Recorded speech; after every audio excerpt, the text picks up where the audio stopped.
Big boss season 9 లైవ్‌లో ఈరోజు భరణి గారు తనూజ కోసం ఎంత కుట్ర చేస్తున్నారో అన్నది చూస్తే నిజంగా కోపమొస్తూ ఉంటది.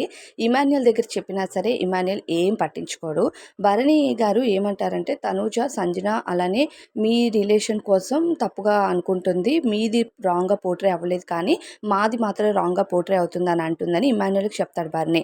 కానీ తనూజ చెప్పిన విధానం వేరు. అయితే నేను ఆల్రెడీ ఆ వీడియోస్‌కి సంబంధించిన అంటే ఆ లైవ్‌కి సంబంధించిన వీడియో పోస్ట్ చేశాను. ఒకసారి చెక్ చేయండి. భరణి గారు తనుజ కోసం ఏం మాట్లాడారు అన్నది.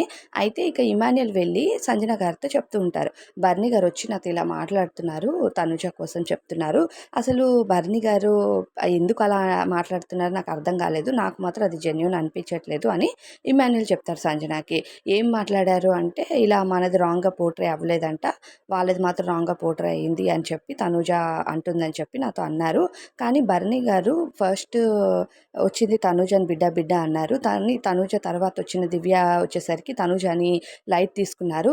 అయినా అలాంటి రిలేషన్‌కి జెన్యూన్ అని నేనెలా ఫీల్ అవుతానమ్మా అని చెప్తాడు. ఇంక నా రిలేషన్ మనం ఉండే విధానాన్ని ఎవరు తప్పుగా అనుకున్నా నేను మిమ్మల్ని అమ్మ అని జెన్యూన్‌గా అనుకున్నాను కాబట్టి మీరు వెళ్ళిపోయిన రోజు నేను అంతగా ఏడ్చాను. నా క్యాప్టెన్సీని కూడా మీకోసం త్యాగం చేయడానికి రెడీ అయ్యాను. సో, ఇది నాకు జెన్యూన్. మనం లాస్ట్ వరకు ఇలానే ఉండాలని అనుకున్నాము. కానీ ఆయన అలా కాదు. ఒకరొచ్చేసరికి ఇంకొకరితో రిలేషన్ అనేది అది రాంగ్‌గానే వెళ్ళింది. సో, అందరూ అలానే అనుకుంటారు కదా! అన్నట్టు తనూజకి సపోర్ట్ చేసి ఇమాన్యుయల్ మాట్లాడుతూ ఉంటాడు. అయితే మళ్ళీ నన్ను ఇలా అడిగారు భరణి గారు, "అరే! హౌస్‌లో ఏది జరిగినా ఒక అంటే రిస్కీ ఫ్యాక్టర్ జరిగినప్పుడు నువ్వు నాకు సపోర్ట్ ఇస్తావారా?" అని అడుగుతాడు. అంటే ఎక్కడి వరకు ప్లాన్ వేశాడో అన్నది నాకు అర్థమైంది. అంటే సంజన అవును వీళ్ళెలా ఆలోచిస్తార్రా బాబు అంత లాంగ్ వరకుని అన్నట్టు సంజన మాట్లాడుతుందనమాట. అయితే ఇమాన్యుయల్ అంటారు, "నేను ఒక్కటే సమాధానం చెప్పానమ్మా.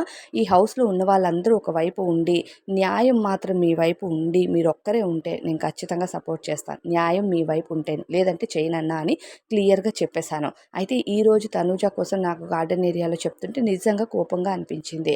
ఇక ఆ అమ్మాయి చైల్డిష్‌గా ఆలోచిస్తది. కొంచెం ఎమోషన్స్‌కి కనెక్ట్ అవుతూ ఉంటది. కానీ అలాంటి అమ్మాయి కోసం వచ్చి ఈరోజు దివ్యకి సపోర్ట్ చేస్తూ తనూజని వదిలేయడం ఎందుకో నాకు కరెక్ట్ అనిపించలేదంటూ ఇమాన్యుయల్ చెప్తాడు. మరి ఇమాన్యుయల్ మాటలపై మీ ఫీలింగ్ ఏంటనేది కామెంట్స్‌లో చెప్పండి.